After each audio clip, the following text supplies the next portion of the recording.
Ulangan pasal yang ke-33. Berkat Musa kepada suku-suku Israel. Inilah berkat yang diberikan Musa abdi Allah itu kepada orang Israel sebelum ia mati. Berkatalah ia, Tuhan datang dari Sinai dan terbit kepada mereka dari Seir. Ia tampak bersinar dari pegunungan Paran dan datang dari tengah-tengah puluhan ribu orang yang kudus. Di sebelah kanannya tampak kepada mereka api yang menyala. Sungguh ia mengasihi umatnya, semua orangnya yang kudus. Di dalam tangan mula mereka, pada kaki mula mereka duduk, menangkap sesuatu dari firman-Mu. Musa telah memerintahkan hukum Taurat kepada kita, suatu milik bagi jemaah Yakub. Ia menjadi raja di Yesyurun ketika kepala-kepala bangsa datang berkumpul, yakni segala suku Israel bersama-sama. Biarlah Ruben hidup dan jangan mati, tetapi biarlah orang-orangnya sedikit jumlahnya. Dan inilah tentang Yehuda, katanya, dengarlah ya Tuhan suara Yehuda, dan bawalah dia kepada bangsanya. Berjuanglah baginya dengan tanganmu, dan jadilah engkau penolongnya melawan musuhnya. Tentang Lewi ia berkata, biarlah Tumim dan Urimmu menjadi kepunyaan orang yang kau kasihi, yang telah kau coba di masa dengan siapa engkau berbantah dekat mata air Meriba. Yang berkata tentang ayahnya dan tentang ibunya, aku tidak mengindahkan mereka. Ia yang tidak mau kenal saudara-saudaranya dan acuh tak acuh terhadap anak-anaknya, sebab orang-orang Lewi itu berpegang pada firman-Mu dan menjaga perjanjian-Mu. Mereka mengajarkan peraturan-peraturan-Mu kepada Yakub, hukum-Mu kepada Israel. Mereka menaruh ukupan wangi-wangian di depan-Mu dan korban yang terbakar seluruhnya di atas mezbah-Mu. Berkatalah, ya Tuhan, kekuatannya, dan berkenanlah kepada pekerjaannya. Remukanlah pinggang orang yang melawan dia dan yang membenci dia, sehingga mereka tidak dapat bangkit. Tentang Benyamin ia berkata, kekasih Tuhan yang diam padanya dengan tentram. Tuhan melindungi dia setiap waktu dan diam di antara lereng-lereng gunungnya. Tentang Yusuf ia berkata, kiranya negerinya diberkati oleh Tuhan dengan yang terbaik dari langit, dengan air embun dan dengan air samudra raya yang ada di bawah, dengan yang terbaik dari yang dihasilkan matahari, dan dengan yang terbaik dari yang ditumbuhkan bulan, dengan yang terutama dari gunung-gunung yang sejak dahulu, dan dengan yang terbaik dari bukit-bukit yang berabad-abad, dan dengan yang terbaik dari bumi serta segala isinya, dengan perkenan dia yang diam di dalam semak duri. Biarlah itu semuanya turun ke atas kepala Yusuf, ke atas batu kepala orang yang teristimewa di antara saudara-saudaranya. Anak sulung lembu sapinya adalah kegemilangannya, dan tanduk-tanduknya seperti tanduk-tanduk lembu hutan. Dengan itu ia akan menanduk bangsa-bangsa seluruh bumi dari ujung ke ujung. Itulah orang Efraim yang puluhan ribu, dan itulah orang Manasye yang ribuan. Tentang Sebulon ia berkata, bersukacitalah hai Sebulon atas perjanjian-perjanjianmu, dan engkau pun hai Isakar atas kemah-kemahmu. Bangsa-bangsa akan dipanggil, mereka datang ke gunung. Di sanalah mereka akan mempersembahkan korban sembelihan yang benar, sebab mereka akan mengisap kelimpahan laut dan hartanya yang terpendam di dalam pesisir, dalam pasir. Tentang Gad ia berkata, terpujilah dia yang memberi kelapangan kepada Gad, Seperti singa betina ia diam dan merekam lengan bahkan batu kepala. Ia membeli bagian yang terutama sebab di sanalah tersimpan bagian panglima. Ia datang kepada para kepala bangsa itu. Dilakukannya kebenaran Tuhan serta penghukuman-penghukumannya bersama-sama dengan orang Israel. Tentang Dan, ia berkata, adapun Dan ialah anak singa yang melompat keluar dari Basan. Tentang Naftali, ia berkata, Naftali kenyang dengan perkemahan dan penuh dengan berkat Tuhan, miliklah Tasik dan wilayah sebelah selatan.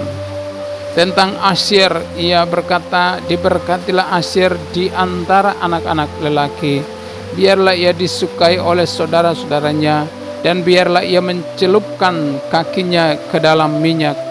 Biarlah dari besi dan dari tembaga palang pintumu selama umurmu, kiranya kekuatanmu. Tidak ada yang seperti Allah.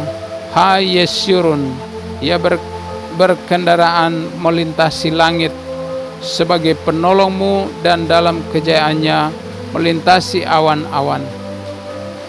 Allah yang abadi adalah tempat perlindunganmu, dan di bawahmu ada lengan-lengan yang kekal. Ia mengusir musuh dari depanmu dan berfirman, punahkanlah. Maka Israel diam dengan tentram, dan sumber Yakub diam tidak terganggu di dalam suatu negeri yang ada gandum dan anggur, bahkan langitnya menitikkan embun. Berbahagialah engkau, hai Israel, siapakah yang sama dengan engkau? Satu bangsa yang diselamatkan oleh Tuhan, perisai pertolongan dan pedang kejayaanmu. Sebab itu musuhmu akan tunduk menjilat kepadamu, dan engkau akan berjejak di bukit-bukit mereka. Ulangan pasal 34. Kematian Musa. Kemudian naiklah Musa dari dataran Moab ke atas gunung Nebo, yakni ke atas puncak Pisga yang ditentang Yeriko. Lalu Tuhan memperlihatkan kepadanya seluruh negeri itu, daerah Gilead sampai ke kota Dan, seluruh Naftali, tanah Efraim dan Manasye, seluruh tanah Yehuda sampai laut sebelah barat, tanah Negeb dan lembah Yordan, lembah Yeriko, kota pohon korma itu sampai Soar. Dan berfirmanlah Tuhan kepadanya, inilah negeri yang kujanjikan dengan sumpah kepada Abraham, Ishak dan Yakub. Demikian kepada keturunanmu akan kuberikan negeri itu. Aku mengizinkan engkau melihatnya dengan matamu sendiri, tetapi engkau tidak akan menyeberang ke sana. Lalu matilah Musa hamba Tuhan itu di Sara di tanah Moab, sesuai dengan firman Tuhan. Dan dikuburkannyalah dia di suatu lembah di tanah Moab, di tantangan Bet Peor, dan tidak ada orang yang tahu kuburannya sampai hari ini. Musa berumur 120 tahun ketika ia mati. Matanya belum kabur dan kekuatannya belum hilang. Orang Israel menangisi Musa di dataran Moab 30 hari lamanya.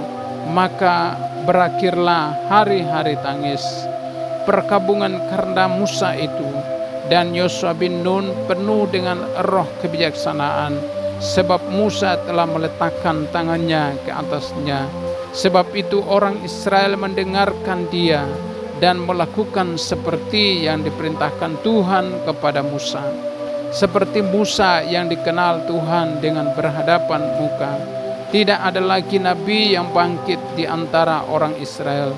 Dalam hal segala tanda dan mujizat yang dilakukannya atas perintah Tuhan di tanah Mesir terhadap Firaun dan terhadap semua pegawainya dan seluruh negerinya.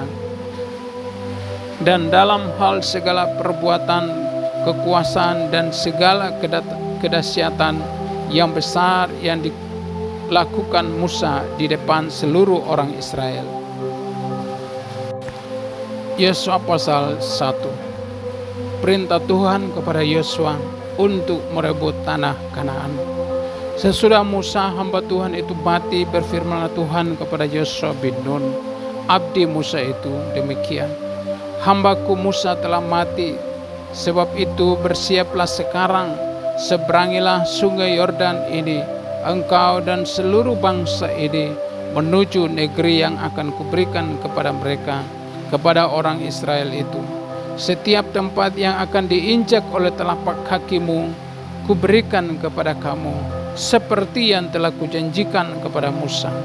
Dari padang gurun dan gunung Lebanon yang sebelah sana itu sampai ke sungai besar, yakni sungai Efrat, seluruh tanah orang Het, sampai ke laut besar di sebelah matahari terbenam, semuanya itu akan menjadi daerahmu. Seorang pun tidak akan dapat bertahan menghadapi engkau seumur hidupmu.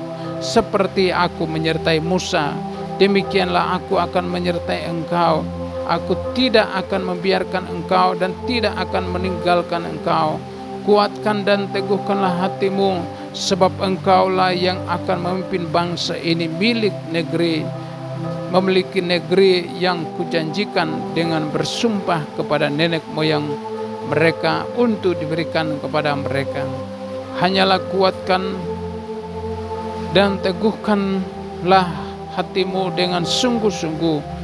Bertindaklah hati-hati sesuai dengan seluruh hukum yang telah diperintahkan kepadamu oleh hambaku Musa. Janganlah menyimpang ke kanan atau ke kiri, supaya engkau beruntung kemanapun engkau pergi. Janganlah engkau lupa memperkatakan kitab Taurat ini, tetapi renungkanlah itu siang dan malam, supaya engkau bertindak hati-hati sesuai dengan segala yang tertulis di dalamnya. Sebab dengan demikian perjalananmu akan berhasil dan engkau akan beruntung. Bukankah telah kuperintahkan kepadamu, kuatkan dan teguhkanlah hatimu, janganlah kecut dan tawar hati, sebab Tuhan Allahmu menyertai engkau kemanapun engkau pergi. Lalu Yosua memberi perintah kepada pengatur-pengatur pasukan bangsa itu, katanya, jalanilah seluruh perkemahan dan perintahkanlah kepada bangsa itu demikian: sediakanlah bekalmu, sebab dalam 3 hari kamu akan menyeberangi sungai Yordan ini untuk pergi menduduki negeri yang akan kuberikan Tuhan Allahmu kepadamu untuk diduduki. Kepada orang Ruben, kepada orang Gad, dan kepada suku Manasye yang setengah itu berkata Yosua demikian: ingatlah kepada perkataan yang dipesankan Musa hamba Tuhan itu kepadamu, yakni Tuhan Allahmu mengaruniakan keamanan kepadamu dan memberikan kepadamu negeri ini. Perempuan-perempuan dan anak-anak di antara kamu dan ternakmu boleh tinggal di negeri yang diberikan Musa kepadamu di seberang sungai Yordan. Tetapi kamu semua pahlawan yang gagah perkasa haruslah menyeberang di depan saudara-saudaramu dengan bersenjata, dan haruslah menolong mereka sampai Tuhan mengaruniakan keamanan kepada saudara-saudaramu seperti kepada kamu juga, dan mereka juga menduduki negeri yang akan diberikan kepada mereka oleh Tuhan Allahmu. Kemudian bolehlah kamu pulang kembali ke negerimu sendiri dan menduduki negeri yang diberikan Musa hamba Tuhan itu kepadamu di seberang sungai Yordan, di sebelah matahari terbit. Lalu mereka menjawab Yosua, katanya, segala yang kuperintahkan kepada kamu akan kami lakukan, dan kemana pun kami akan kau suruh, kami akan pergi. Sama seperti kami mendengarkan perintah Musa, demikian kami akan mendengarkan perintahmu. Hanya Tuhan Allahmu kiranya menyertai engkau seperti Ia menyertai Musa. Setiap orang yang menentang perintahmu dan tidak mendengarkan perkataanmu, apapun yang kuperintahkan kepadanya, dia akan dihukum mati. Hanya kuatkan dan teguhkanlah hatimu. Yosua pasal yang kedua, pengintai-pengintai di Yeriko. Yosua bin Nun dengan diam-diam melepas dari Sitim 2 orang pengintai, katanya, pergilah amat-amatilah negeri itu dan kota Yeriko. Maka pergilah mereka dan sampailah mereka ke rumah seorang perempuan sundal yang bernama Rahab, lalu tidur di situ. Kemudian diberitahukanlah kepada Raja Yeriko, demikian tadi malam ada orang datang kemari dari orang Israel untuk menyelidiki negeri ini. Maka Raja Yeriko menyuruh orang kepada Rahab, mengatakan bahwa bawalah keluar orang-orang yang datang kepadamu itu, yang telah masuk ke dalam rumahmu, sebab mereka datang untuk menyelidiki seluruh negeri ini. Tetapi perempuan itu telah membawa dia dan menyembunyikan kedua orang itu. Berkatalah ia, memang orang-orang itu telah datang kepadaku, tetapi aku tidak tahu dari mana mereka. Dan ketika pintu gerbang hendak ditutup menjelang malam, maka keluarlah orang-orang itu. Aku tidak tahu kemana orang-orang yang itu pergi. Segeralah kejar mereka, tentulah kamu dapat menyusul mereka. Tetapi perempuan itu telah menyuruh keduanya naik ke soto rumah dan menyembunyikan mereka di bawah timbunan batang rami yang ditebarkan di atas soto itu. Maka pergilah orang-orang itu mengejar mereka ke arah sungai Yordan, ke tempat-tempat penyeberangan, dan ditutuplah pintu gerbang sesudah pengejar-pengejar itu keluar. Tetapi sebelum kedua orang itu tidur, naiklah perempuan itu mendapatkan mereka di atas soto, dan berkata kepada orang-orang itu, aku tahu bahwa Tuhan telah memberikan negeri ini kepada kamu, dan bahwa kengerian terhadap kamu telah menghinggapi kamu, dan segala penduduk negeri ini gemetar menghadapi kamu. Sebab kamu mendengar bahwa Tuhan telah mengeringkan air laut Teberau di depan kamu ketika kamu berjalan keluar dari Mesir, dan apa yang kamu lakukan kepada kedua raja orang Amori yang di seberang sungai Yordan itu, yakni kepada Sihon dan Og yang telah kamu tumpas. Ketika kami mendengar itu, tawarlah hati kami dan jatuhlah semangat setiap orang menghadapi kamu. Sebab Tuhan Allahmu ialah Allah di langit di atas dan di bumi di bawah. Maka sekarang bersumpahlah kiranya demi Tuhan, bahwa karena aku telah berlaku ramah terhadapmu, kamu juga akan berlaku ramah terhadap kaum keluargaku, dan berikanlah kepadaku suatu tanda yang dapat dipercaya, bahwa kamu akan membiarkan hidup ayah dan ibuku, saudara-saudaraku yang lelaki-lelaki dan yang perempuan, dan semua orang-orang mereka, dan bahwa kamu akan menyelamatkan nyawa kami dari maut. Lalu jawab kedua orang itu kepadanya, nyawa kamilah jaminan bagi kamu, asal jangan kau kabarkan perkara kami ini. Apabila Tuhan nanti memberikan negeri ini kepada kami, maka kami akan menunjukkan terima kasih dan setia kami kepadamu. Kemudian perempuan itu menurunkan mereka dengan tali melalui jendela, sebab rumahnya itu letaknya pada tembok kota. Jadi pada tembok itulah ia diam.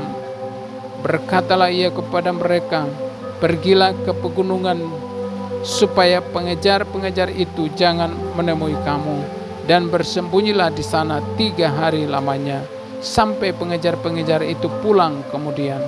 Bolehlah kamu melanjutkan perjalananmu.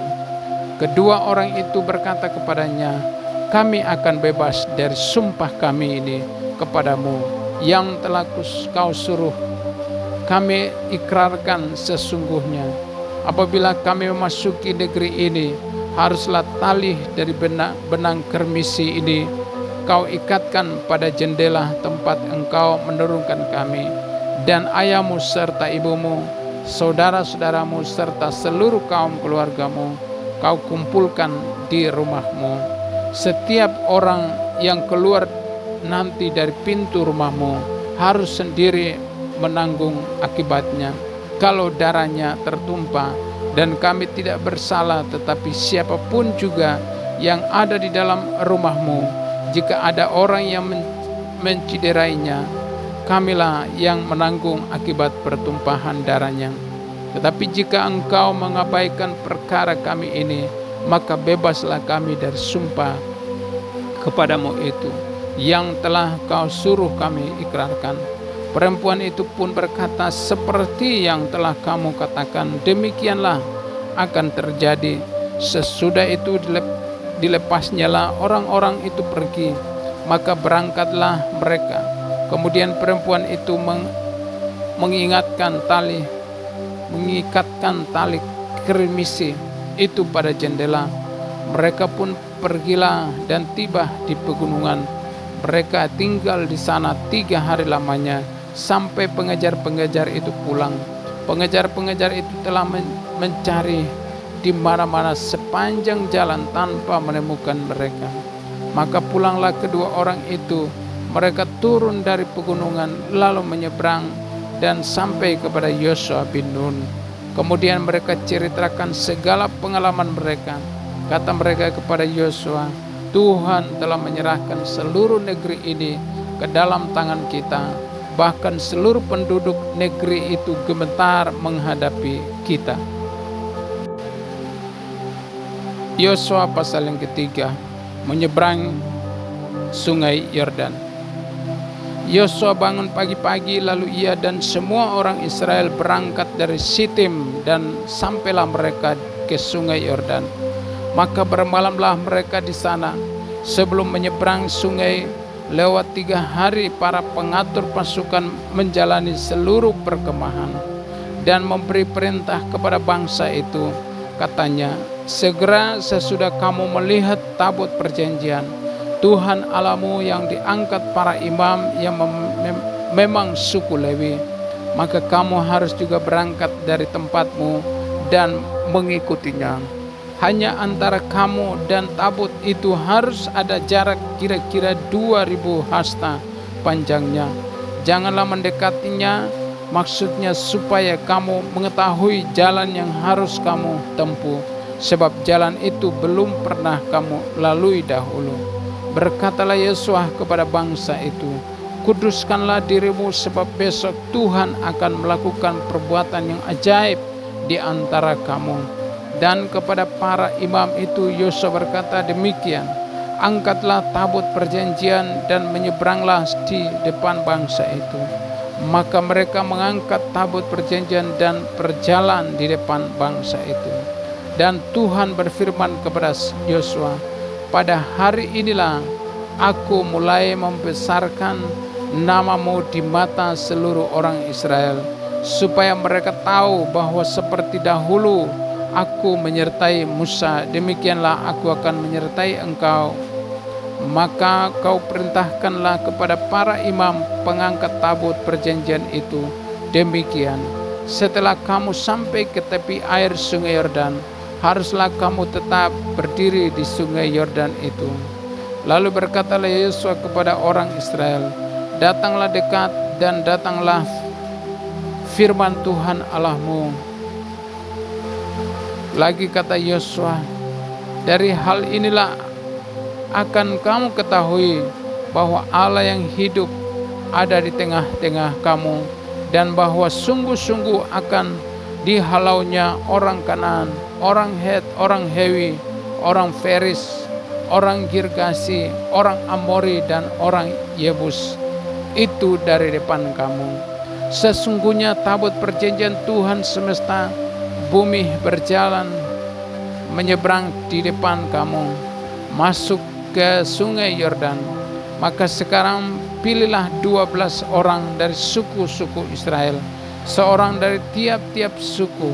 Segera sesudah kaki para imam pengangkat tabut Tuhan, Tuhan semesta bumi, berhenti di dalam air sungai Yordan, maka air sungai Yordan itu akan terputus, air yang turun dari hulu akan berhenti mengalir menjadi bendungan. Ketika bangsa itu berangkat dari tempat perkemahan mereka untuk menyeberangi sungai Yordan, para imam pengangkat tabut perjanjian itu berjalan di depan bangsa itu. Segeralah sesudah para pengangkat tabut itu sampai ke sungai Yordan, dan para imam pengangkat tabut itu mencelupkan kakinya ke dalam air di tepi sungai itu. Sungai Yordan itu sebak sampai meluap sepanjang tepinya selama musim menuai. Maka berhentilah air itu mengalir. Air yang turun dari hulu melonjak menjadi bendungan jauh sekali di dekat Adam, kota yang terletak di sebelah Sartan. Sedang air yang turun ke laut Araba itu, yakni laut asin, terputus sama sekali. Lalu menyeberanglah bangsa itu di tentangan Yeriko. Tetapi para imam pengangkat tabut perjanjian Tuhan itu tetap berdiri di tanah yang kering di tengah-tengah sungai Yordan, sedang seluruh bangsa Israel menyeberang di tanah yang kering sampai seluruh bangsa itu selesai menyeberangi sungai Yordan.